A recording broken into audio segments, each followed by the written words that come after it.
एक मिसाल दी गई है मुख्तलिफ एल्गोरिदम की। एक ही मसला है लेकिन उसके मुख्तलिफ एल्गोरिदम है जी। इसमें सिर्फ दो दिए हैं हल। एक हल का वैसे मैं बताऊंगा, वो भी वो है जो आम तौर पर हाँ इस्तेमाल होता है। ये क्या मसला है इसमें, पहले ये देख लें। ये बेसिकली मसला है, 1 से लेकर 99 तक आपने तमाम जितनी भी कीमतें हैं उनको जमा करना है आपस में। उसका जवाब आपने निकालना है कंप्यूटर के जरिए। उसका अलगोरिदम डिज़ाइन किया जाएगा। पहला तो है, 1 को 2 से जमा करेंगे, 3 से जमा करेंगे, इसी तरह जमा करते रहेंगे 99 तक और 100 तक, ठीक है ना। तो वो एक तो वो है। वो इसके बाद एक ये भी हल है जिसमें पहला हल लिखा हुआ कि इसमें हम जोड़े यानी कि पाँच तकरीबन 50 के करीब जोड़े बनेंगे। 1 को 99 से जमा करेंगे, उसके बाद यानी कि हर ब्रैकेट्स के अंदर 100 100, यानी कि 1 को जमा 99 से करेंगे वो 100 के बराबर है। इसी तरह सबको जमा करेंगे। ये इसकी तादाद जितनी भी बनेगी उसको हम ज़रा देंगे किससे, 100 से, ठीक है ना। यानी कि अगर जब 50 बनते हैं, अगर या 51 बनते हैं या 49 बनते हैं, जितने भी बनते हैं उनको हम क्या करेंगे, 100 से ज़रब देंगे, ठीक है ना।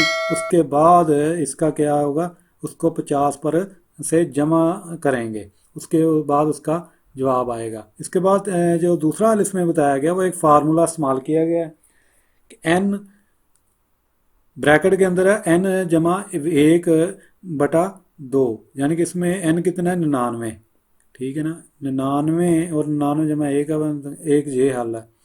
तो ये दो ये तीन, एक मैं ज़ुबानी आपको बता, वो हल है, ये एक हल है, ये हल है। ये मुश्किल है इसके, जहाँ भी उसने बताया N2 है इसका।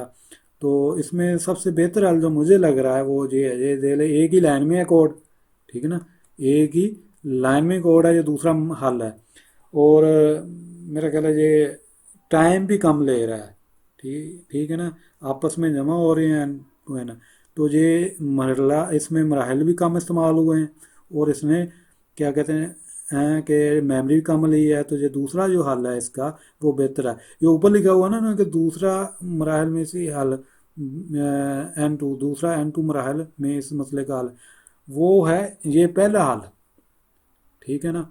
तो ये मेरे ख्याल है कि ये जो N2 है ये सबसे बेहतरीन मसला है, ये जो वाला, ये सबसे बेहतरीन हल है इसका एल्गोरिदम में।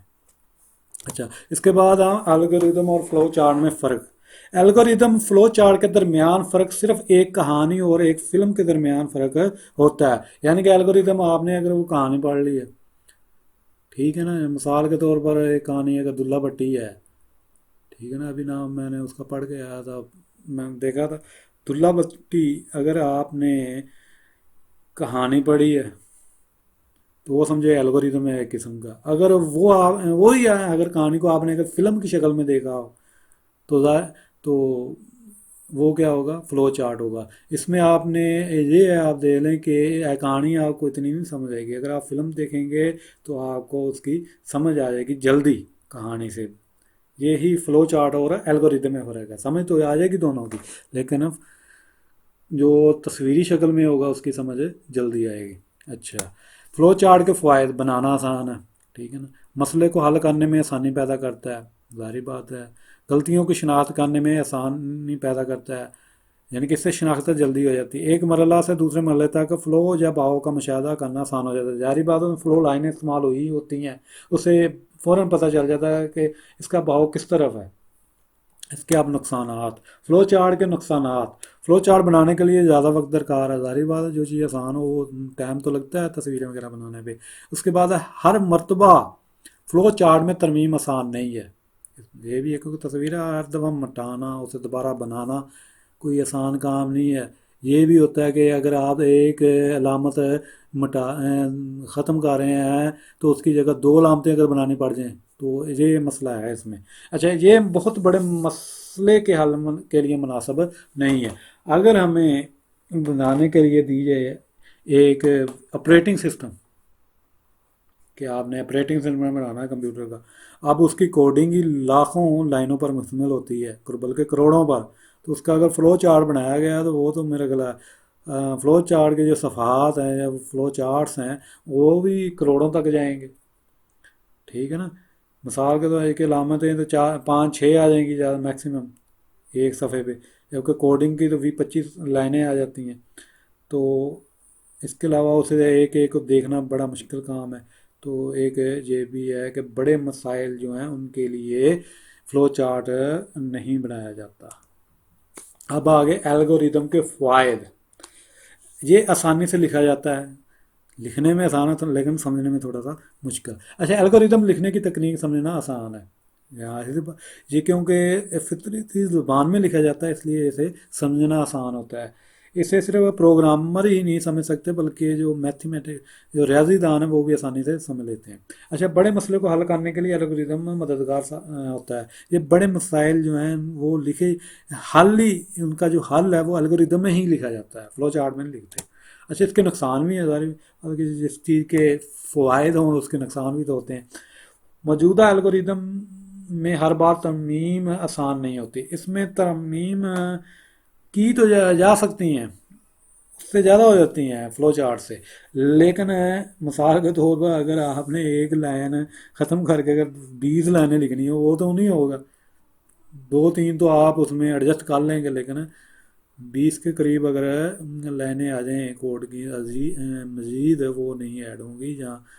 तो ये मसला है, एक मरहला से दूसरे मरहले तक पाओ देखना आसान नहीं है। इसमें ये एक प्रॉब्लम है, यानी कि फ़्लो चार्ट में फ्लो लाइन के ज़रिए पता चल जाता था कि इसका बहाव किस तरफ है, जबकि इसमें ये नहीं पता चलता। अच्छा, इसके बाद है गो टू स्टेटमेंट का इस्तेमाल। गो टू स्टेटमेंट का इस्तेमाल किया गया है, अगलात तलाश करना मुश्किल हो जाता है। यानी कि गो टू, ज़ाहिर बात है कि जब दरमियान में जो जितनी भी लाइनें होंगी कोड की, गो टू के ज़रिए मिसाल के तौर पर गो टू की मराद यही है ना कि अगर 5वीं लाइन पर है कि बंदा 30वीं लाइन पे चला जाए, तो दरमियान वाली तो स्किप हो गई ना, अगर उसमें कोई एरर हुआ तो वो तो नहीं पता चलेगा। तो इसी के साथ ये मेरा लेक्चर ख़त्म हुआ। अगर आपको किसी चीज़ की समझ नहीं आई या आपको किसी भी यानी कि कोई मसला दरपेश है तो मुझे आप कमेंट्स कर सकते हैं। अच्छा, इसमें कोई जो फ़्लो चार्ट और जो एल्गोरिदम का है ना अपना लेक्चर, इसमें एग्जाम्पल एक दो दी गई हैं, ज़्यादा नहीं दी गई, जबकि आपकी किताब में ज़्यादा हैं, वो भी हम करेंगे। उनके लिए अलग से लेक्चर होगा जब हम ये किताब ख़त्म कर लेंगे। उसके बाद वो दो शुरू होगा, उसमें जो एग्जाम्पल दी गई हैं उसके बाद हम एक्सरसाइज के बारे में देखेंगे। ठीक है ना। तो इसी के साथ मेरा ये लेक्चर ख़त्म हुआ। देखने का शुक्रिया।